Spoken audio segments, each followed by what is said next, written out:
اعوذ باللہ من الشیطان الرجیم بسم اللہ الرحمن الرحیم قل یا اہل الکتاب لم تکفرون بآیات اللہ، کہہ دیجئے اہل کتاب تم کیوں کفر کرتے ہو اللہ کی آیتوں کے ساتھ، واللہ شہید علی ما تعملون، اور اللہ تعالیٰ گواہ ہیں اس پر جو تم کرتے ہو۔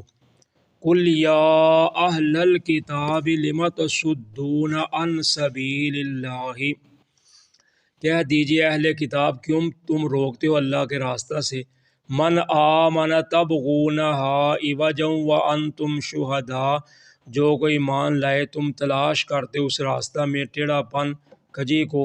اور تم ہو گواہ، وما اللہ بغافل عما تعملون، اور نہیں ہے اللہ تعالیٰ بے خبر اس سے جو تم کرتے ہو۔ اب اللہ تعالیٰ نے ان دو آیات میں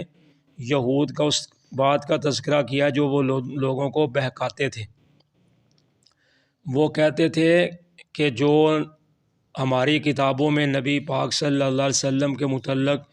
لکھا ہوا ہے یہ وہ نبی نہیں ہے جو بشارتیں لکھی ہوئی ہیں، اور دوسرے نمبر پر کہتے تھے کہ اگر یہ نبی وہ ہوتا تو پھر یہ قبلہ کیوں تبدیل کرتے، اور پھر یہ جو چیزیں حرام تھیں ان کو حلال کیوں کرتے، تو اس لیے یہ نہیں ہے وہ نبی۔ تو لوگوں کو اس طرح سیدھے راستے سے بھٹکاتے تھے اور کجی تلاش ٹیڑھا پن یعنی تلاش کرتے تھے۔ تو اللہ تعالیٰ فرماتے ہیں تم جانتے ہو کہ یہ دین اسلام حق ہے اور اس کے داعی اللہ کے پیغمبر سچے ہیں، کیونکہ یہ سب باتیں ان کی کتابوں میں لکھی ہوئی تھیں جو تمہارے انبیاء پر اتریں اور تم پڑھتے بھی ہو۔ تو ان کے انبیاء علیہم السلام پر جو اتریں کتابیں ان پر لکھی ہوئی تھیں، یعنی اس کے باوجود کہ وہ گواہ تھے، ان کو پتہ تھا کہ سب کچھ لکھا ہوا ہے، لیکن اس کے باوجود وہ مسلمانوں کو گمراہ کرتے تھے۔ جو نیا نیا مسلمان ہوتا تھا تو اس کو بہکانے کے لیے یہ کہتے تھے کہ یہ وہ نبی نہیں ہے جس کی بشارتیں ہماری کتابوں میں لکھی ہوئی ہیں، اگر یہ ہوتے تو پھر یہ قبلہ کیوں تبدیل کرتے، کیونکہ جو پہلے نبی آئے ہیں سب کا قبلہ بیت المقدس رہا ہے، تو انہوں نے آ کر قبلہ تبدیل کر دیا ہے اور جو چیزیں حرام تھیں انہوں نے حلال کر لی ہیں، تو اس لیے یہ وہ نہیں ہے۔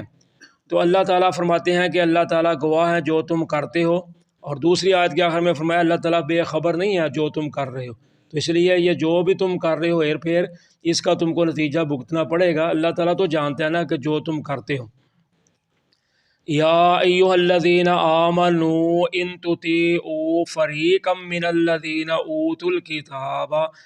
اے لوگوں جو ایمان لائے ہو اگر تم کہا مانو ایک جماعت کا ان لوگوں سے جو دیے گئے کتاب، یردوکم بعد ایمانکم کافرین، وہ لٹا دیں گے تم کو تمہارے ایمان لانے کے بعد کفر میں،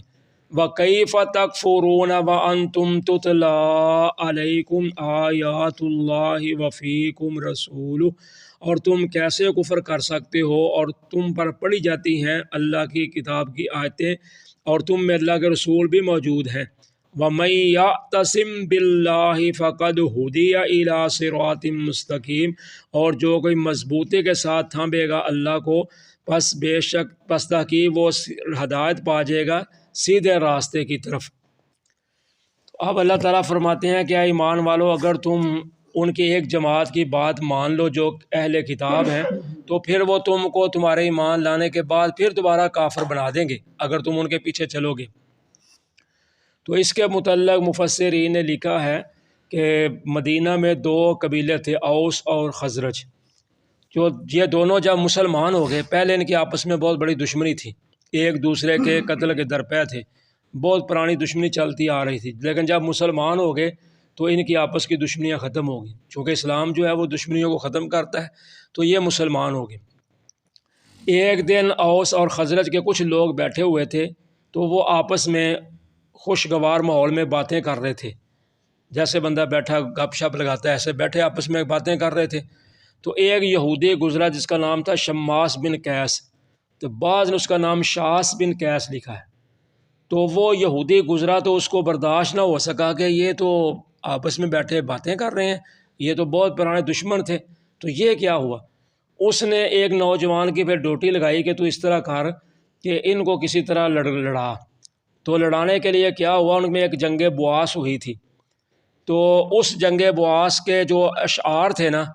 اس کو کہا تو ان کو جا کر وہ سنا۔ تو جب اس نے ان کو جا کر سنائے تو آپس میں وہ لڑنے پہ درپے ہو گئے۔ پہلے بات چیت میں تلخ کلامی ہونی شروع ہو گئی، یعنی انہوں نے ان کے اشعار پڑھے، انہوں نے ان کے پڑھے، تو اس وقت اشعار میں لوگوں کو ابھارتے تھے، جیسے آج ہمارے زبانوں میں جس کو کہتے ہیں ہلا شیری دینا،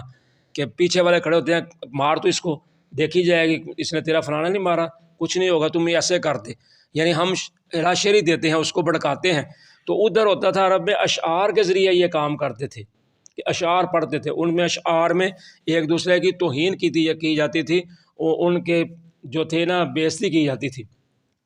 تو جب انہوں نے یہ کام کیا تو وہ ان کا آپس میں تکرار شروع ہو گیا، یعنی تو میں شروع ہو گئی۔ جب ادھر کام شروع ہوا تو آہستہ آہستہ وہ حتیٰ کہ لڑائی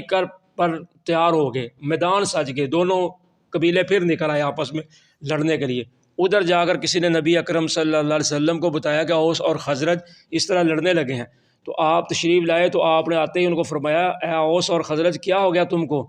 یہ تم پھر جاہلیت والی باتیں کرتے ہو، یہ تمہارے اندر پھر جاہلیت آ گئی ہے، تو کیوں ایسے کرتے ہو؟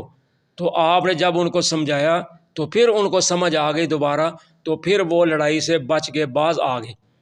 تو یہ ہے اللہ تعالیٰ فرماتے ہیں کہ اے ایمان والو، اگر تم ایک جماعت کی ان میں سے بات مانو گے جو کتاب دیے گے، تو وہ تم کو پھر دوبارہ کفر میں لٹا دیں گے اگر تم ان کے پیچھے چلو گے۔ تو اس لیے یہودیوں کی بات نہیں ماننی، کیونکہ وہ تو چاہتے ہی نہیں کہ تم مسلمان ہو جاؤ۔ تو اس لیے اللہ تعالیٰ فرماتے ہیں تم کیسے کفر کر سکتے ہو، اور تم پر اللہ کی آیتیں پڑھی جاتی ہیں، یعنی اللہ تعالیٰ تم کو آگاہ بھی کر دیتا ہے کہ یہ تمہارے دشمن ہیں، ان کے ہر منصوبے سے تمہیں آگاہ کیا ہے جو یہ سازشیں کرتے ہیں، اور تم میں اللہ کے رسول بھی موجود ہیں، وہ بھی تم کو آگاہ کرتے رہتے ہیں کہ ان سے بچ جاؤ۔